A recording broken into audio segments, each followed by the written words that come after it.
The first talk that you will hear will be by Anastasia, Shegay, and Ezgi. They will talk about data science and AI in Quantum Black and how they work with all of this technology and what it looks like. Welcome, Anastasia and Ezgi. Galina, thank you so much for welcoming us. And it's great to be here with Anastasia and me from London office, everyone. So let me share my screen and then we can kick off our conversation.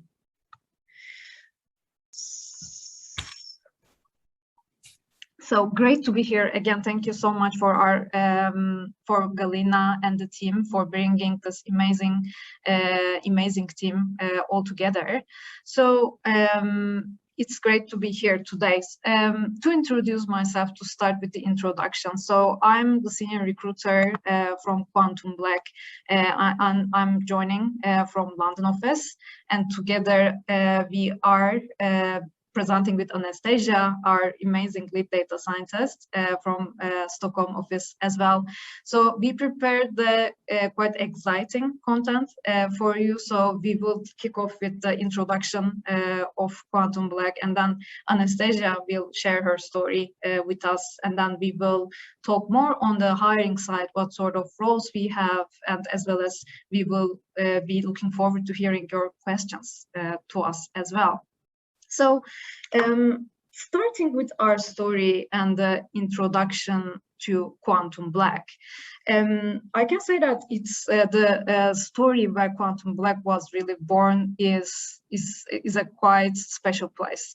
Initially, Quantum Black was born and proven in Formula One, and then we, as Quantum Black, the team applied this knowledge across various industries. And when in 2015, Quantum Black has been acquired by McKinsey to be the data science hub. And throughout this 6 years at Quantum Black, we have been going through a scaling process. We grew our team in Europe, in North America, and in APAC region, as well as we developed and grew our practices across various industries. I'm sure my colleagues will share more with you about that. And at the moment, where are we standing? So this is generally a question that I and our recruitment team gets a lot. So McKinsey versus Quantum Black. At the moment, Quantum Black is known as the global center of excellence hub of McKinsey for data science and AI applications. So how Quantum Black really differs in that picture is also the reason why I joined the company as well. At Quantum Black, we say that we really have the best of two worlds. So Quantum Black really combines the tech startup culture, which brings the deep domain knowledge within data science and AI, which is combined with the network and resource opportunities, which is brought by McKinsey, the strategy management consultancy, which helps us create a very special environment for everyone, which was also a reason why I joined the company as well. And also in which areas we are working in. So at Quantum Black, our consultants, our data scientists, data engineers has the chance to work across various functional practice and industries. So just to name a few, the finance as well as retail, healthcare is areas that we are working in. And also you will have the chance to work across various functional areas. So like corporate finance, strategy and marketing. And our consultants have the chance to work on data science, analytics and AI projects, all within these cells. And specifically while we are working, as mentioned, so I think what is really special is working in tech like tech startup-like culture, where we have, again, I'm sure Anastasia will share more information on that, but we are really working in multifunctional teams, which is covering our data scientists, data engineers, design, the product designers, or any generalists who knows that sector very well. And also another area that our team really enjoys is, I think, at QuantumBlack, we have a culture which really encourages and values differences and the diversity. So our team always try to embrace the differences between each other and celebrates that, let's say. And at this stage, I would love to hand over to Anastasia to talk you more about her story and also about our teams. Thank you, Ezgi. Yes, this is one of the questions that I get a lot. Is how do you work usually at QuantumBlack and McKinsey, and what do the teams look like? So at QB, we always work in teams. So you're not a lone wolf. There's always a team there to support you, to brainstorm, problem solve with you. And these teams are really multi-functional. So for example, right now I am working on a very large team actually, and we have data scientists, we have data engineers, we have technical delivery colleagues, we have experts in agile marketing who come from what we call a generalist consulting background. And there we also have translators on the team who have the role of translating between the business teams and the technical teams. So it's really a diverse group of talent, and I personally really love working in this type of setting. So another question I often get is what kind of tools and what kind of techniques do you use at QB and McKinsey? So this is one of those slides, that has like everything. But what I want to say is that we use the latest analytics tools and we use the state-of-the-art techniques. But it doesn't mean that you need to be, proficient in all of those. Usually the way we choose either the tool, the programming language, the approach is in close collaboration with the client, and also we have an opinion on what is the best tool and technology for the client use case. And also there's always a room to learn, to pick up something else. So for example, when I joined McKinsey 3 years ago, my go-to programming language was Python, and I did predictive modeling mostly. Since I joined, I have picked up PySpark, for example. I worked a lot in Databricks because this is, something that was the best choice for the client and fit the client use case. In terms of the different techniques that we use, you can see in the bottom right. This is also can really vary by client use case. I've done some forecasting work. I've done lots of predictive modeling. We have teams who are working on reinforcement learning. For example, you might have seen an article about how we applied reinforcement learning in America's Cup sailing competition. So it's quite you can really try different things, and you can become a part of the interest group that focuses on certain things. You can become part of the reinforcement learning group. We have, for example, Python calls every week if you want to join, and colleagues share a little bit about a new library that they learned about, or something that they created themselves. Let me go to the next slide, and we can come back if you have more questions on that. Also, something that makes, I think, QB very special is that as we've been growing and growing our teams and working collaboratively and serving many clients, we started noticing some patterns where we thought, okay, this use case we see a lot, this type of challenge we see a lot, so maybe we should actually invest in research and development of new tools to improve the way we work, to improve how fast we can scale a use case, for example, at the client. And some of those tools started as just like, this is internally would help us, but then we actually open sourced some, for example, Kedro might be something, a library you might have used in the past. So how Kedro was born is that we had engineering and data science teams, and every time you get a new code repo, it takes you a while to understand how this person structured it, where things are. So this is how Kedro was born. It provides really a workflow development tool where you can just get a new project and you know where to look for, where your data catalog is, where your functions are, where your parameters are, and it makes development and deployment much quicker. A couple of others I want to highlight is QB1, which is our protocol. I'm wondering if I should speed up even more, which is our protocol on how we deliver analytics engagements.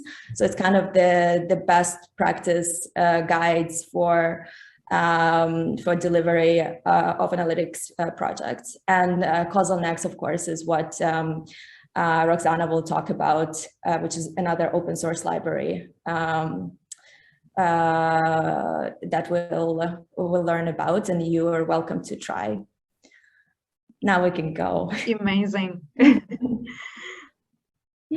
And the exciting story starts here. Yeah, so I thought I will tell you a little bit about how about my journey, who I am, and what brought me to McKinsey and QB, and what I've been doing and learning since I joined this company. So I am a data scientist at QB in Stockholm. I moved to Stockholm actually 3 years ago, when right before I joined McKinsey. I've been working, especially in my first year, across many different industries. I've served clients in retail, media, telco, healthcare, and pharmaceutical sectors. I live in Stockholm with my husband of 1 month. Actually, we married 1 month ago.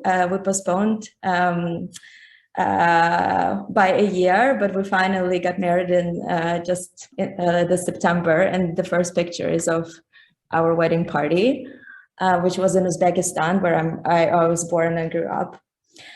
How did my career path evolve? So I started my career as an economist at the World Bank. I had a master's in economics, and this was the most natural path for me to go, to pursue a career as an economist. I spent 6 years at the World Bank headquarters, and also in one of the field offices.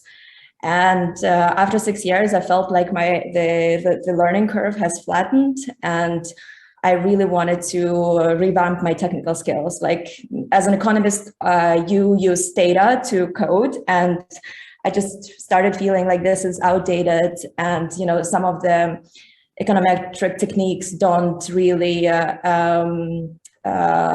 they're not really suitable for other questions that I would like to solve. So after 6 years, I decided I want to go back to school and get another master's, and I got a master's in data science. So when I started at McKinsey, I was like this weird mix of a newly minted grad, but then also I had a professional experience from my earlier career as an economist. So there is really no one path. You can switch, and you can still succeed as a data scientist. Since I joined the firm, as I said, I worked across many different sectors, but I really, I think I had my second project at the firm in serving a pharmaceutical company. And I really loved working with medical data and learning about different patient journeys and patient outcomes and how we can help identify unserved patient populations or improve, for example, adherence to a certain treatment. So because of that, I, since about a year, 2 years ago, I've been really trying to focus on pharma and healthcare analytics exclusively. So this is something that I'm really passionate about. And this is one of my teams where we are just having a dinner after a day at work. And I also wanted just to share some of the learnings that I learned in the last 3 years. So one important one is it's okay to ask for help. And I think what's really special about being at QB and McKinsey is it's such a supportive environment, and it's actually really celebrated when you ask for help early and you don't try to stay up and try to solve something yourself. So it's great to actually get someone to help you. The second thing is that important to build really trusting relationships with your mentors and sponsors, because they will help you, they will create opportunities for you. And this does not just mean, in your company. It can mean you can develop these relationships with people in the industry, with your clients. But just really going beyond some transactional interactions is very, very rewarding. And the last point is that it's essential to speak early and often, because that helps you be a part of the conversation. And I think for some of us, for me personally, I kind of didn't feel like speaking up very often unless I really had something to say in the past. So this is something that I think many of the women struggle with. So, but it's, people want to hear from you. Your voice is important. So this would be my other learning that I would like to share. Your voice is important. So do be a part of the conversation. And yeah. Such an amazing message. So I was inspired suddenly. But yes, absolutely. I definitely agree with you, Anastasia. At QuantumBlack and McKinsey, I think it is really easy to feel that supportive environment, and there is a very clear focus and message on your voice is important. Absolutely. And I think we can go to the next one, if there is a next one. Yes, there is a next one, which is the exciting part about the hiring opportunities. So thank you so much for sharing your story in the meantime with us. It was which really inspired me, apart from the speak up, is there's not only one way, right? So obviously you can always find different paths also in McKinsey and QuantumBlack. So also it applies to different positions within QuantumBlack as well. So before moving to the roles that we are currently actively hiring, I would like to also mention on the learning opportunities that at McKinsey and at QuantumBlack that our team is really enjoying. I can say that specifically on the technical side, which is extremely important, there is a very important focus on learning, that each colleague learns and develops itself on both on technical and non-technical dimensions. So it is so that at QuantumBlack, we have a mandate of 100 hours per year needs to be spent to learning opportunities, specifically where our team has for technical side, right, has unlimited access to Udemy or Coursera or other internal technical platforms. So learning is an area that is really encouraged at McKinsey and QuantumBlack. And let's talk about the roles and the open opportunities that currently we are hiring in Stockholm and as well as in Europe. So right now we have data scientist and data engineer opportunities within Stockholm and across whole QuantumBlack. How the assessment process is designed is the assessment process is focusing to technical skill sets or problem-solving skills or like personal experiences such as entrepreneurial drive or your leadership approach, leadership skills. So specifically in Sweden, fluency in Swedish is an important point. However, if you don't speak Swedish, that's not a problem at all. We are at the moment, as mentioned, we are hiring in London, in Zurich, also in Spain. So please do check our career website. So for data scientist, data engineer opportunities, as well as ML engineer, software engineer roles and product roles as well. So you will be able to see the job posting during the middle time. But apart from that, me and my amazing colleague in recruitment, Elin, we are working together in QuantumBlack for Stockholm and London regions and hubs. Please do get in touch with Elin for Stockholm and as well as with me if you have any questions for the roles. We would love to help you on that. So before we go to Q&A and questions, Anastasia, would you like to add anything? No, we can go to Q&A. I think there's some very interesting questions there. If we have time for them, I've been trying to answer some of them online. Amazing, that's great. So Galina, how shall we continue? So shall we pick the questions or? So Sahar will help you with the Q&A. Yes, thank you. Thank you for telling us about the QuantumBlack. And so we have a few questions here.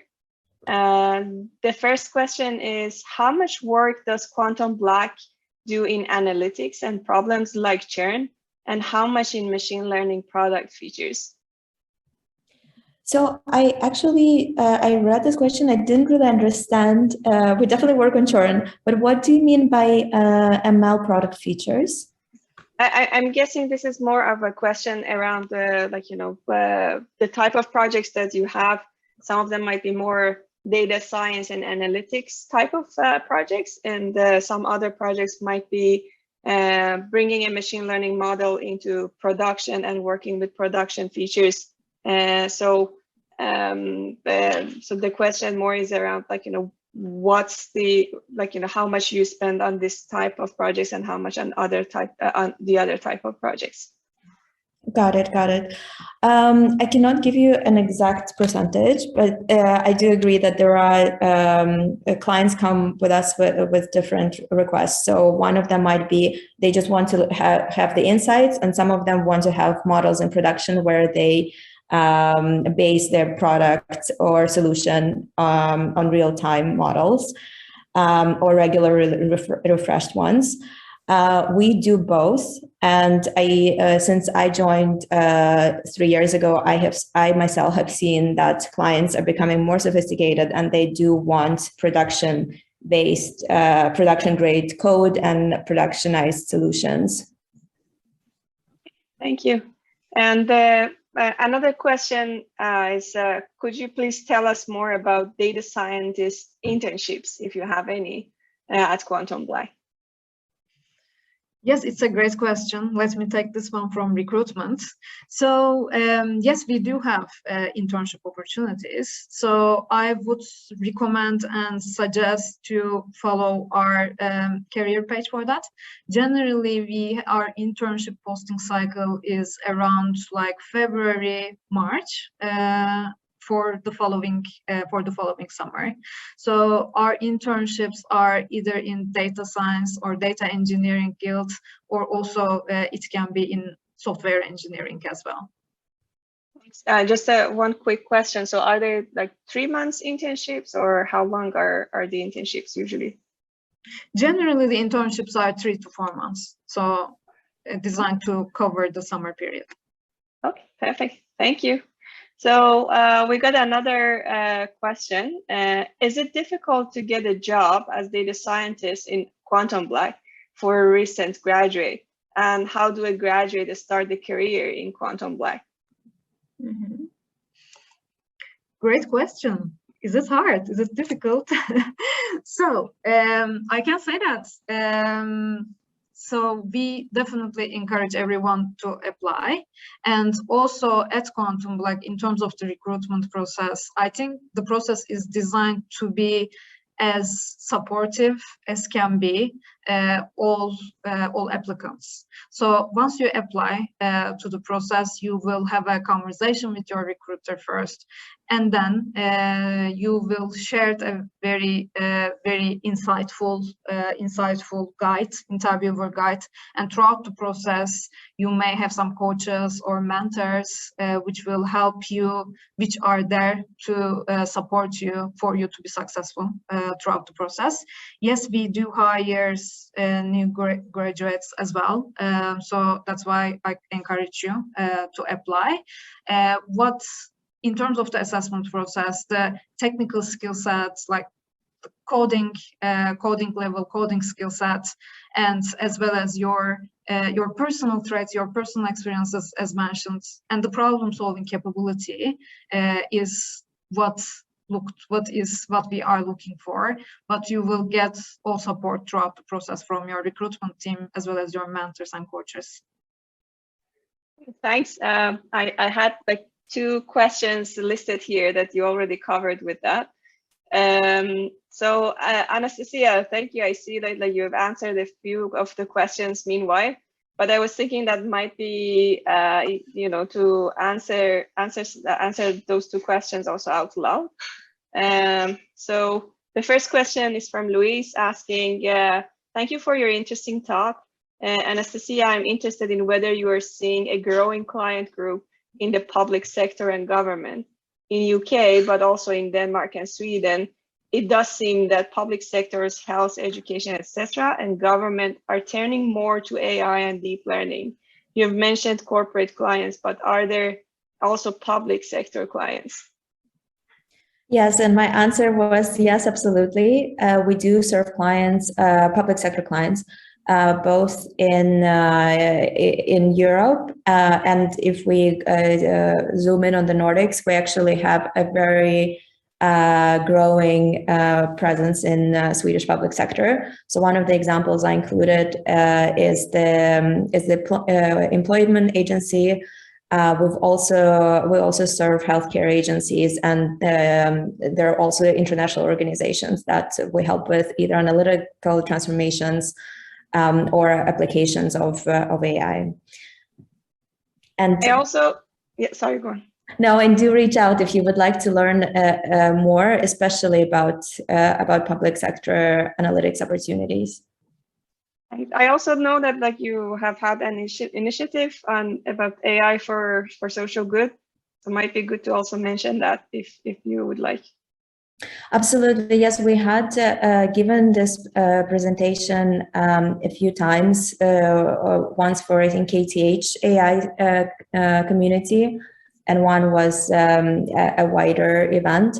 So, like as I said, it's a growing presence, and I do think it's yeah, very rewarding sector to be in as well.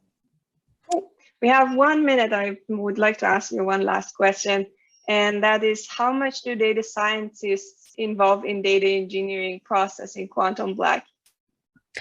So it is actually very structured. Data scientists always work together with data engineers. So, for example, data science and work with engineers on building the relevant features for the modeling.